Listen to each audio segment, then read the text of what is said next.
brought some examples for us to look at and talk about, but is also happy to take questions as we go along as well as afterwards. So over to you, Taff. Thank you very much.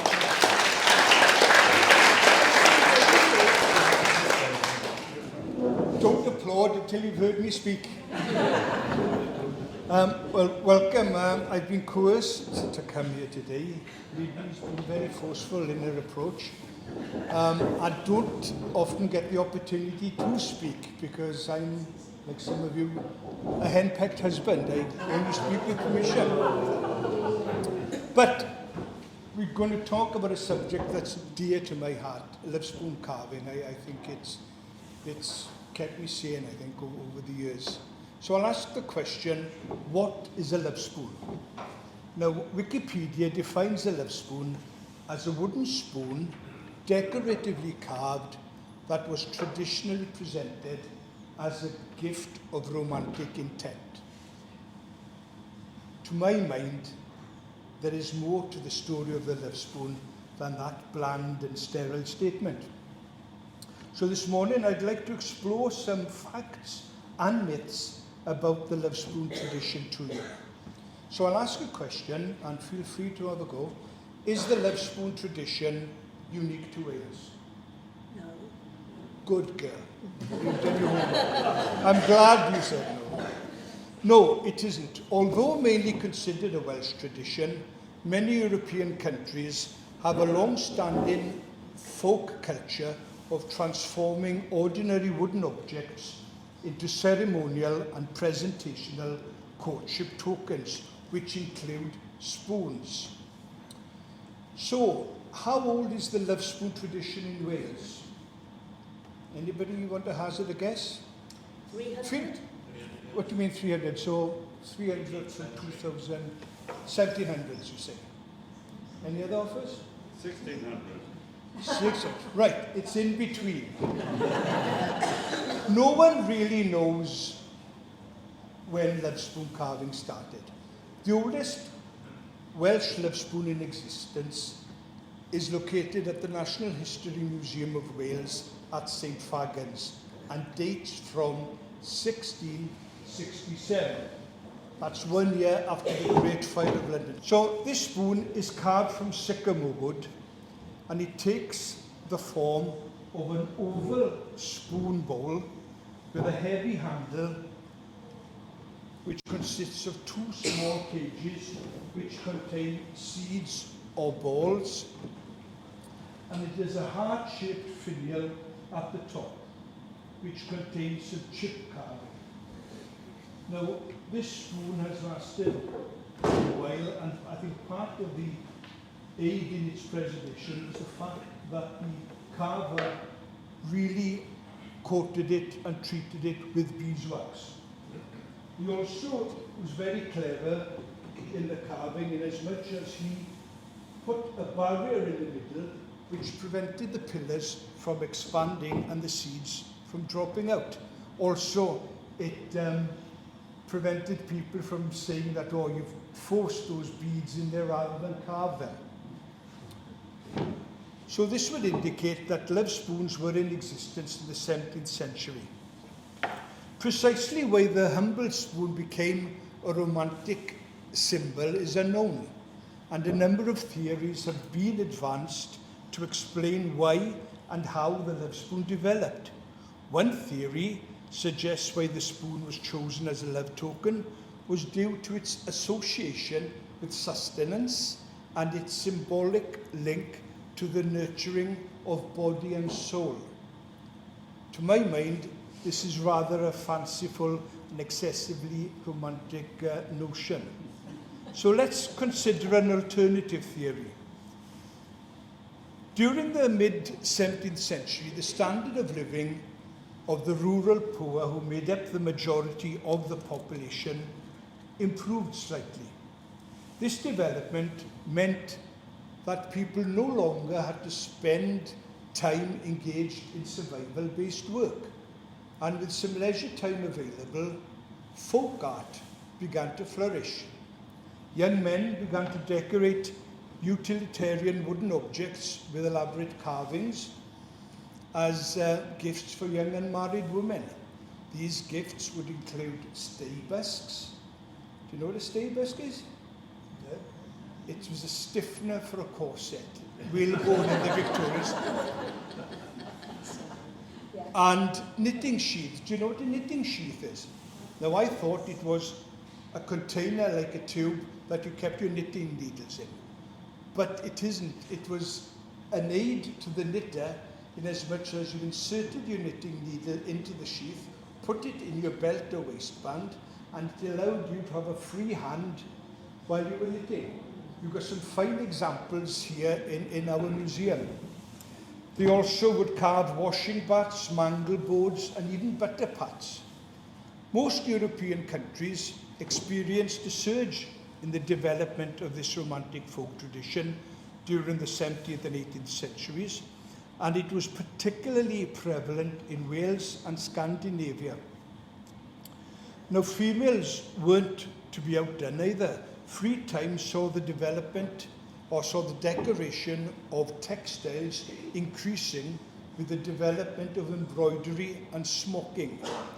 But let's return to the love spoon and the most credible theory of its development. At this time, the wooden spoon was the most common eating utensil of the common folk during this period. And it is believed that people were loath to share spoons, so people began to mark or personalize their spoons in an effort to identify them. It's a bit like sharing a toothbrush, I suppose. So let's go on to image 2. Now, this is a spoon that we have in our display. It's been carved and it has a raised, well, the marks began as simple incisions, basically, basic cut marks or even protrusions or nodules. In this spoon, we've got a D and a J, raised. And the beauty of these raised identification marks was that you could feel them in poor light or in the dark, very similar to the Victorian poison bottles. They all had ridges on, so when you went for a bottle during the night, you knew whether you had a poison bottle or not. Now, this carver has put the initials D and G, but what I like, this is in sycamore as well. It's not as waxed as the previous spoon, and that is because this was used. And what I like, if you note the bowl, the carver has changed the location of the bowl to facilitate easier mouth access. That's the best way of saying it, really. It's a soup spoon shape, these. Pardon? Soup spoon style. So you eat like that? Yeah, well, yes, it's more of an oval, you know, sorry for people with big mouths, but it had a slight point so you could get it into your mouth easier. So, therefore, it's very likely that more intricate carvings developed from this practice, with the spoon eventually becoming non-functional and an item of decoration, possibly morphing into what became of the love spoon. So we've got two other examples here now of spoons where the carver has embellished the handles a little bit more. Basically what he's done is used chip carving. And you've got two different bowls. This would be sycamore. I don't know if you can see all the X's on it.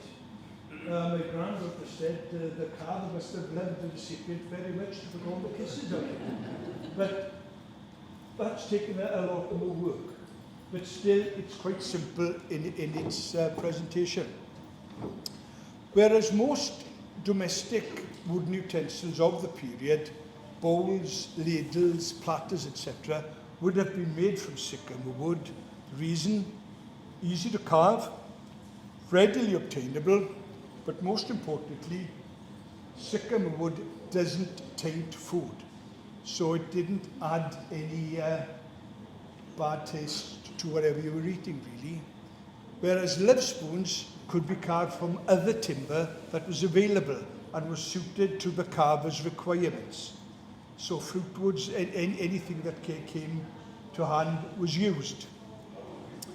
So I'm asked often, was the Lovespoon the equivalent of today's engagement ring? There's a misconception, when I first started carving spoons, I thought, it was a poor man's engagement ring. But it wasn't. It's a myth to believe that the acceptance of a Lovespoon indicated a binding betrothal agreement. Evidence suggests that the offering of a Lovespoon was a precursor to courtship. Didn't have phones in those days.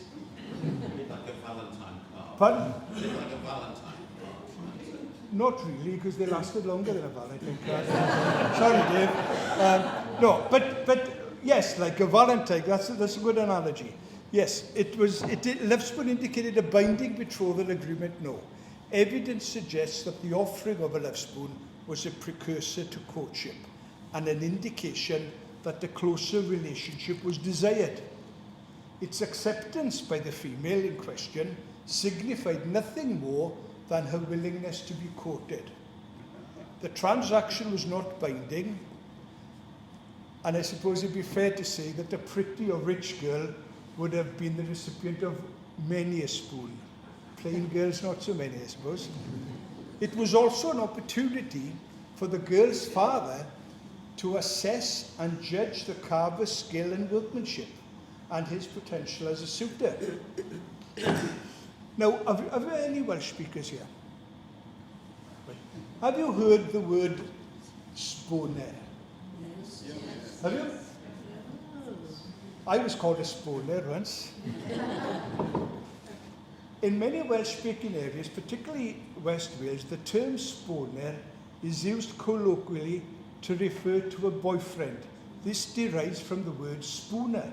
The boy who made the spoon is the spooner, gives it to the girl, so he is her sponer. The once popular expression spooning, to indicate somewhat frivolous canoodling, is also thought to have its origins in the allure of the Lovespoon. That's debatable. Shall we come to the carving of Lovespoons now? Gradually, as the custom of carving and giving of Lovespoons developed, the carvers became more creative and skillful in their work, allowing them to demonstrate their skill and ability to use their hands to good purpose, and even possibly trump a rival's efforts. I think girls would go for the guy who made the best spoon. The elaboration of a Lovespoon took many forms, but it was almost always the handle of the spoon that was embellished. If you look at our selection on display here, you can see that makes that statement quite obvious. Eventually, these developed into symbolic significance, and it became an object to be kept and admired. The Welsh Lovespoon can be divided primarily into two basic forms. The panel spoon. Isn't it nice to have a glamorous assistant? This would be a panel spoon, and it's called a panel spoon because each spoon has a panel above it. You've got the choice of spoon bowl descending from it, but most of the work was done by removing pieces of wood. Some are quite symmetric, but they're quite simple in the designs. The other spoon would be a pillar spoon, which basically was a column. This allowed people to carve the ball in the cage, which was popular. This one shows some really nice chip carving. When you consider the tools that the carvers of this period had, the work is great in my opinion. And you just remove the wood. And they might look plain and simple to a lot of people, but I admire these very, very much. To accommodate the extra carving activity, spoon carvers began expanding the width and length of the handles. The bowl of the spoon tended to remain or retain its original functional shape. Let's go on 6. So this is a good example of a panel spoon, and we've had it courtesy of St. Fagans. I think a lady was talking to me earlier that the tip of her spoon had broken from Dyfynog? Who's the lady who had the spoon? Yeah, it happens, but not to worry. It's very, very simple in its design, but there is a certain symmetry to it. You've got the 4 hearts, and these signs are what are called in the Lovespoon trade as soul signs. They're very similar to the design on a paisley shawl, and also they're reminiscent of the yin and yang. If you look at the Korean flag, you've got that symbol. How it came to be used in Lovespoon carving in Wales, I don't know. If anybody does know, I'd be grateful to find out. The only criticism I would say of this spoon would be the way the bowl is joined to the panel. If he'd have curved it up a little bit by there, it would have strengthened the spoon and made it a little bit more robust. So the panel handle rapidly became very popular among carvers, and most early panel spoons designs consisted of fretwork or drilled perforations with some occasional chip carving. Most of these panel spoons had a tendency to be quite thin, and the reason for that was to facilitate the carving. With the limited tools that they had, it was easier to cut a hole in a piece of wood 1/4 inch thick than 2 inches thick, if you take my point. So they tended to be very, very thin. And as a consequence, some of our spoons on display have been broken or lost some of the intricate carving because of the thinness of the spoon. The pillar spoons initially tended to mimic the ornate handles of the metal spoons of the affluent classes. It's just a column with a finial heart at the top with some chip carving. Very basic, very easy to carve, but it's quite effective. To the modern eye, some of these Lovespoons could be considered somewhat crude in their appearance, but with the limited access and availability to decent tools, the carver's efforts are worthy of acknowledgement. The tools they used would have been a knife or a curved blade. I've got a sample on the table over there, which we call in Welsh a tuca cam. And it was a sharpened, curved blade, and it had a long handle which was tucked under the arm, and they used the elbow to force, add pressure to scoop it out. But these tools would have been made by the village blacksmith. So when you consider the dearth of tools, they've worked very well. To finish a spoon off, they didn't have access to the sort of sandpaper or an emery cloth that we have today, and many of the boys we would use broken glass. And in fact, I use it.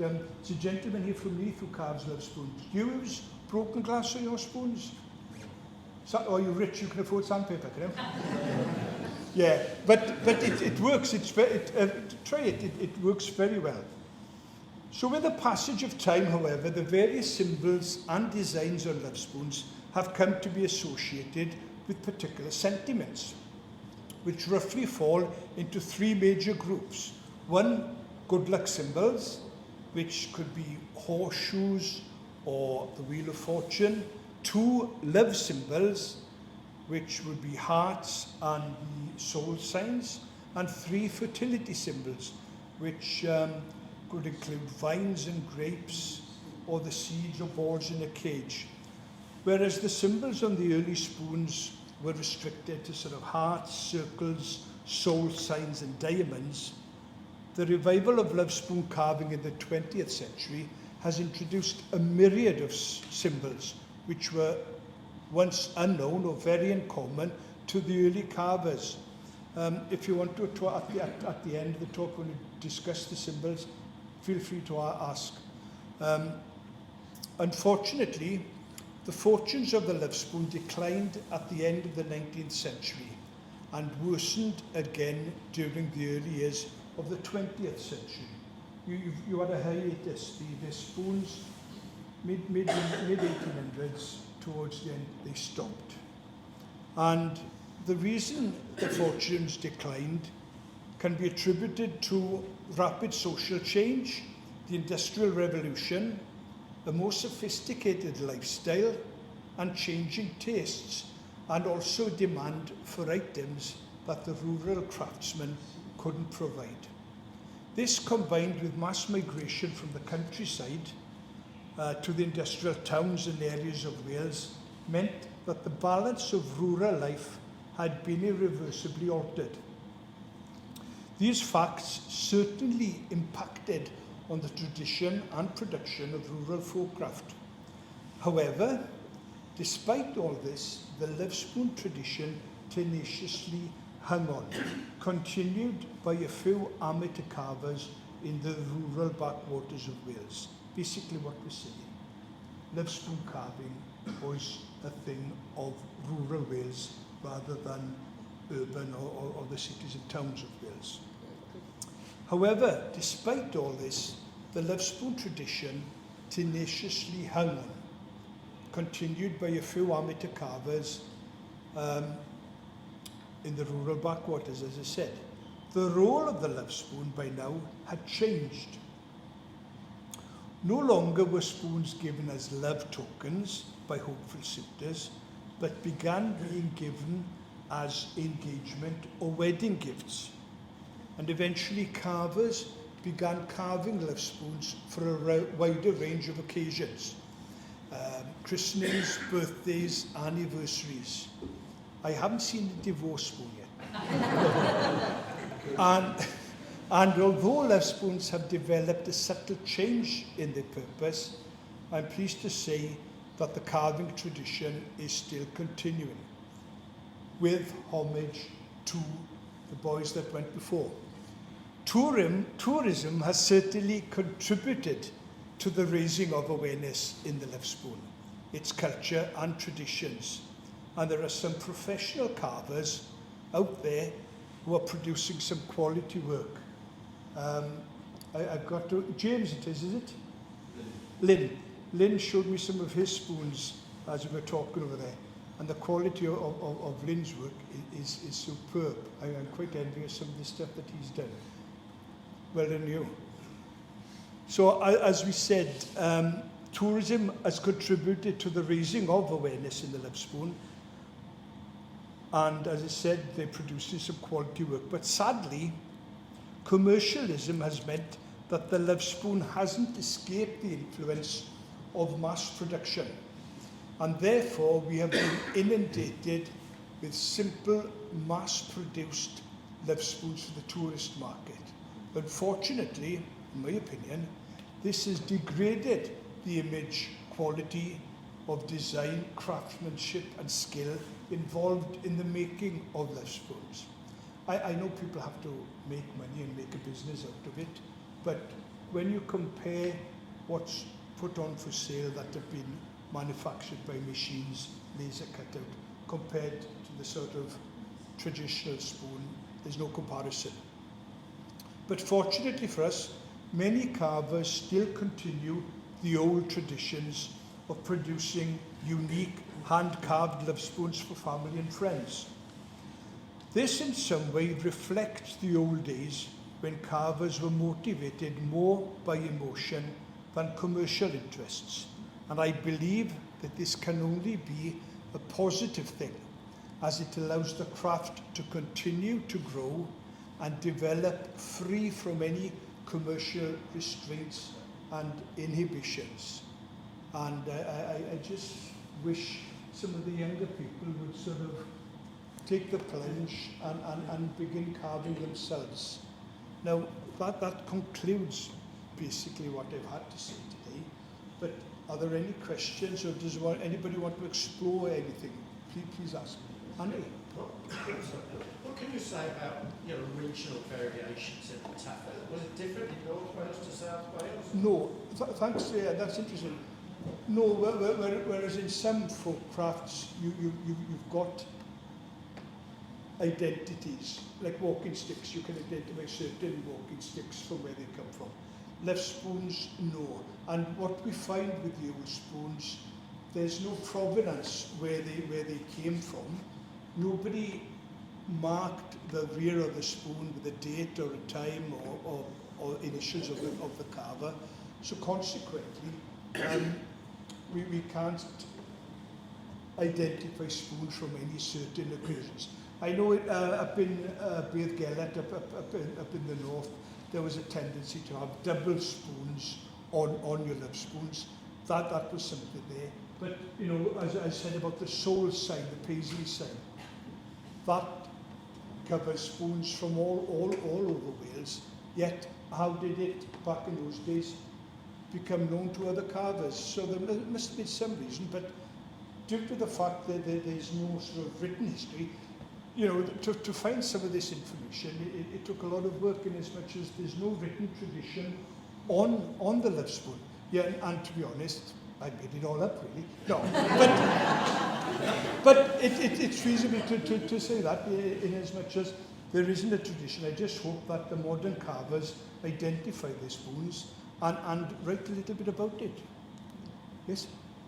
I was born and brought up in a seagoing village in West Wales. And Lovespoons were very prevalent there. But I was always told that they were carved by the sailors on their long voyages out to the Far East. Oh yeah, there are a lot of trees growing in the Pacific Ocean, aren't there? You know? No. Yes, there is a tendency, which is the same as scrimshaw work. These long voyages, you had to amuse or spend some time. And a lot of the Welsh sailors did carve spoons. Whether they survived the journey, I don't know. But you could see a sailor spoon. It usually had an anchor or some nautical expressions on it. But it did. But that's more of a fallacy. It's more the rural Welsh rather than sailors. But it has been recognised that they did carve. You said that sycamore was a wood that you used for cooking. Yeah. Is that the only wood? Yes. And also, do you have to treat it No. before No. you just carve it and use it? Well, you've got to, with timber. My spoons are basically from fruit wood. It's a nice true wood. It's like nice grain. It's hard wood. It's durable, but it's worth the effort. Sycamore was readily available. It's a nice straight grain. It's a very white wood. It's a very bland wood, in my opinion. But because it didn't take the food, all the platters, all the wooden artifacts we've got in the middle of our display there are sycamore. What they used to do with the platters and the bowls was they'd have a burnisher, which was a piece of hardwood which had been worn smooth like the back of a spoon, and they'd rub that on the surface of the wood to compress the fibres, and that made it better to use. Yew wood is a nice wood to carve, but it's a very cruel wood in my opinion, because a few times I've carved with yew and it looks perfect, but there are hidden very fine hairline shakes in it, and you leave it out, come back a month later to finish it off, and gosh, there's splits which you couldn't see. So it's what it is. But you can carve with any wood, but it depends on the wood to what finish and how good your spoon is as a consequence. The particular thing that interests me is the captive balls, or within the handle. And it strikes me that that's an expression of both the skill and the time that the giver is willing to put into creating something. That's absolutely, the carving of a spoon isn't a race. And you know, I've had people say, oh, can you make me a love spoon? Yes, when do you want to buy? Next week. And then you think, yeah, take me a week to sharpen like. Well, it takes, I come back to the point, it takes me 6 to 8 hours to sand a spoon after you've completed the carving, just to get the finish right. But as Ruby says, any of those, the witless tricks they're called, boards in a cage can represent that you're a prisoner of love, or as a wish or a desire for children. But as long as you're patient, all you do is just steer the wood away, and the change is the same. But with the time given back in those days and now, as long as your wife doesn't argue, you can take your time and do it. It's a bit similar to some ivory objects you see Well, in the Far East. well, you see them, the balls, a ball within a ball within a ball. All it is stealing the wood, as I call it. You can't be forceful, and you've got to be patient. You just got to remove it gradually to get it. You know. So how long does it take to make, say you're putting 2 seeds in a pillared handle, how long, roughly, in days, not hours?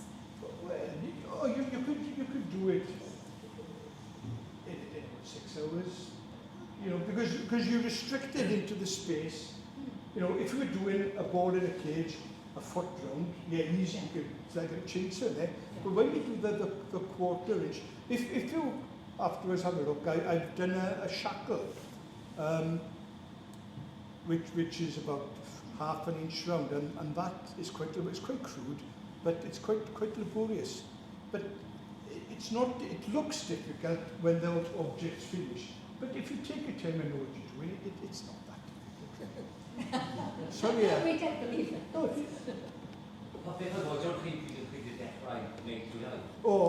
how old was I when I started? Yes. Well, we didn't have a television when I was a child. No, strange story. As some of you might know, I used to be a policeman, and night shift was quite boring. You had to sit in the station and man the phone and such.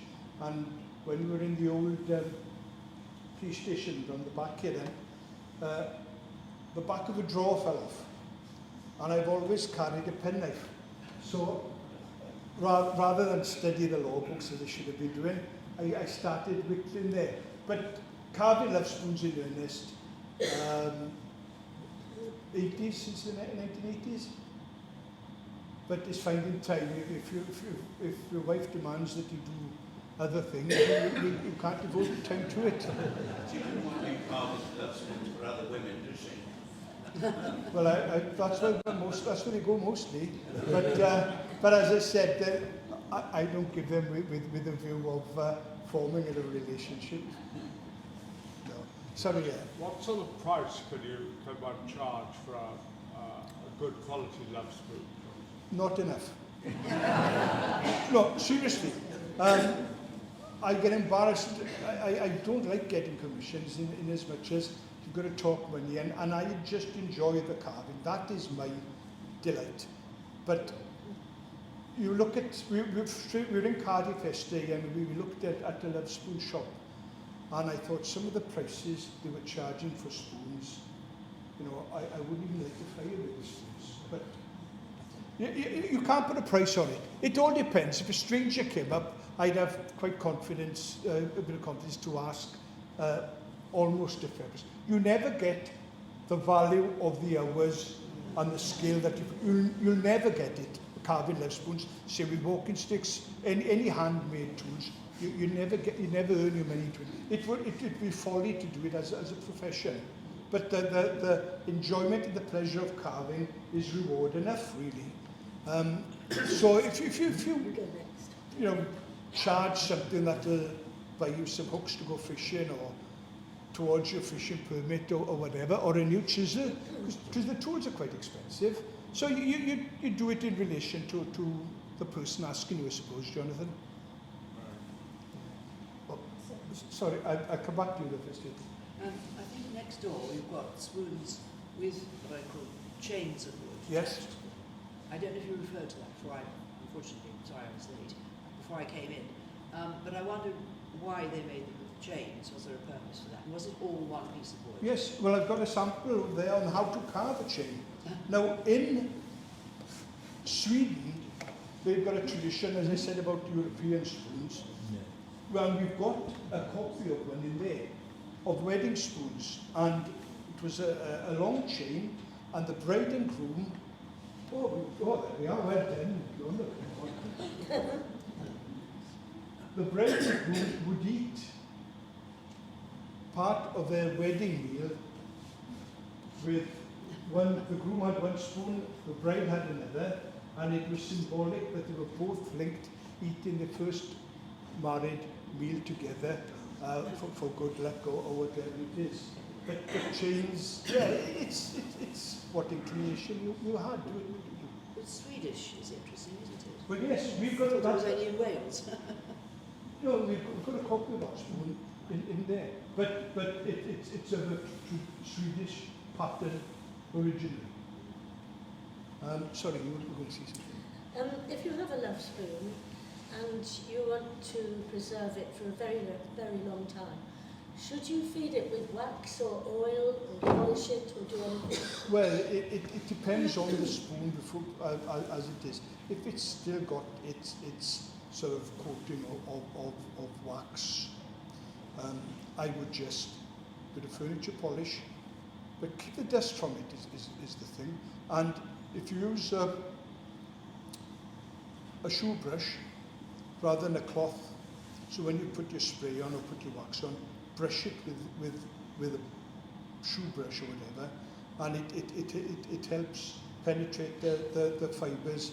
When I wax my spoons, I heat the spoon a little bit. I put the spoon on the radiator so it warms up, and then when you put the wax on, it absorbs it a little bit more and penetrates far better. Indeed. You talked a bit about the different woods that we use and the objective qualities.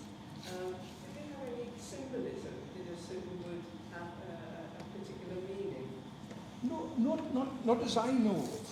I think back in those days, I'm still like that now. I'm just grateful to have a piece of wood given me. But no, the straight-grained woods, beech was popular, sycamore, as I said, any fruit wood. I do most of my spoons in fruit wood, cherry, apple, plum. They're nice grained and they take carving really well. But no, the wood didn't have any significance. I have at home a Lovespoon, which is over 200 years old, but it's made of brass. But my family came from blacksmiths. Would that have happened? How do you know it's 200 years old? Yeah. How do you know? What indicates that? It's been in the family at least 150 years anyway. Is it? In the traditional sense, no. It's not what I would class as a love spoon. Because, you know, some of the modern spoons are being made in fiberglass these days. But it could be that the blacksmith didn't want to carve it, but he wanted to emphasize or show off his skills as an artisan in his trade. So that I wouldn't mind seeing it actually, if you would mind. Yeah, but that's interesting. But, sorry. I was interested in what you were saying about people having more free time in the middle of the 17th century. And I'm also wondering whether it might be significant if they were more able to afford artificial light, if there was better candles or cheaper candles. Because when did they do this? That's right, because you had your long winter nights. I think, you know, carving with a rushlight as a means of illumination would have been very, very poor. But it also, but that would explain why some of the earlier spoons were fairly crude. But that would have a say in it, a bit more free time, particularly in the summer months. You know, dark, 9 o'clock, 10 o'clock, they didn't work all that many hours then, so they would have the time. But could you personally carve by candlelight? It would have been difficult. Well, if you try eating soup with candlelight, I get it all over the place. But it's a good point actually. Yeah. I've always thought that Lovespoons are probably produced as a result of individual effort, and some of them will obviously be much nicer than others or much more skill. Is there any evidence perhaps of there being like a local industry, as it were, for a particular carver with skill, where people might be able to commission or buy, or people might choose a particular person's designs? That's interesting. I think it would be folly not to believe it, that some young men would ask the local carpenter. You know, there were a lot of hands-on skills back in those days. You know, people actually worked with their hands, so there were skills in all aspects of work. But I would think that some people would have asked someone to carve it for them and pretend it was theirs. You know, no, but it is. Funny enough, I judge walking sticks, and I've been in a few shows where I've been asked to judge a walking stick that I've made. Seriously,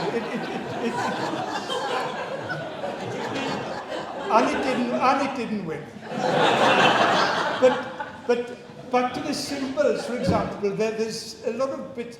You take the horseshoe is used as a good luck symbol, but that horseshoe, when you carve it in a spoon, has to have 7 nails in it to be considered lucky, and the open end of the horseshoe has to be upright so the luck doesn't drain out. What other symbols have we got here?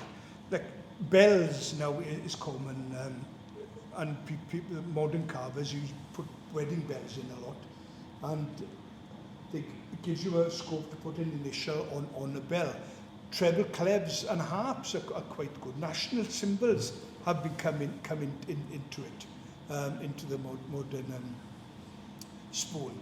I personally like Celtic designs. I think the Celtic images lend itself to carving spoons, and particularly with the knotwork, it's considered a never-ending knot, so it's a never-ending love as such. Nigel, God bless him, when I first started volunteering here, we had to look at some spoons upstairs, and he said, Taff, I've got a spoon there, and it's got a really intricate symbolism. There are a lot of small holes all around it. What do you think? I said, woodworm.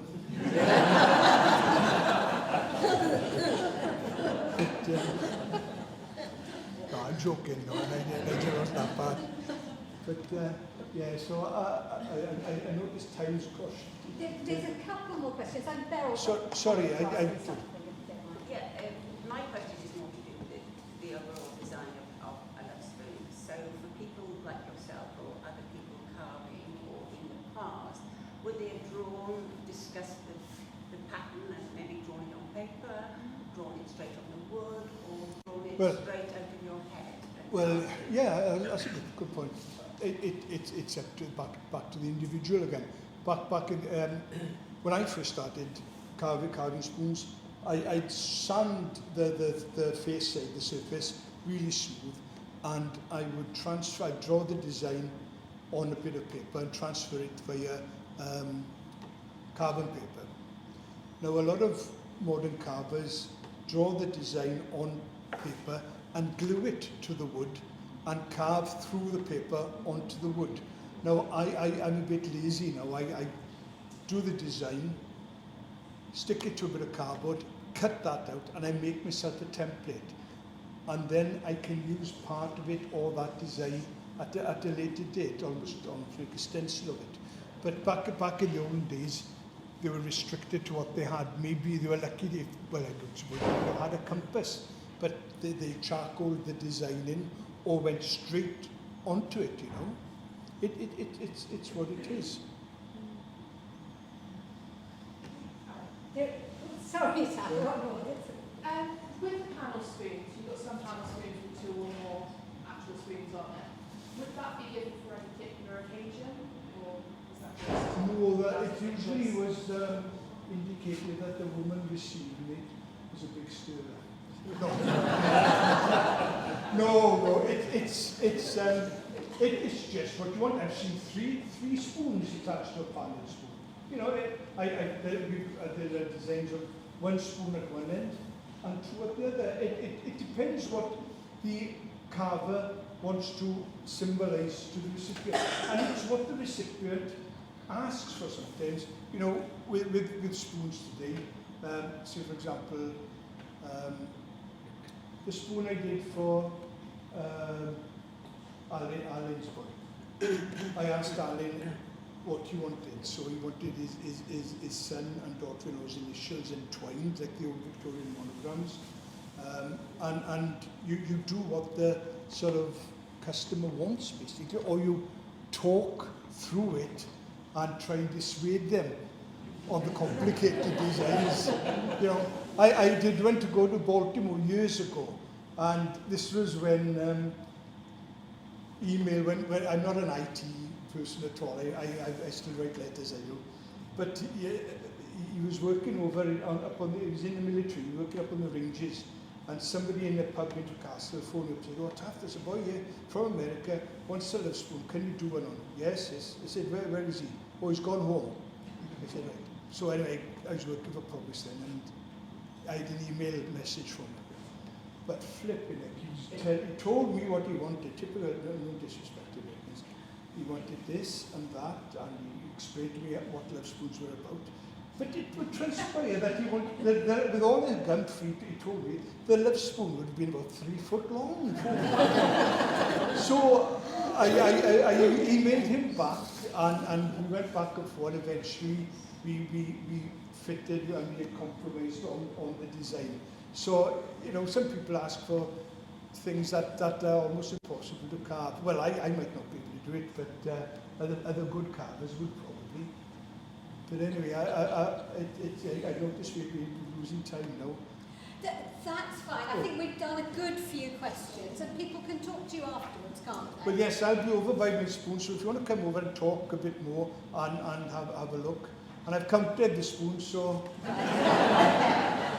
And yes, it's well worth looking, because there are examples there of how the seeds are carved out, how the chains are made, and all those fascinating things. So don't dash, have a look, and carry on exploring that lovely tradition. Taff, thank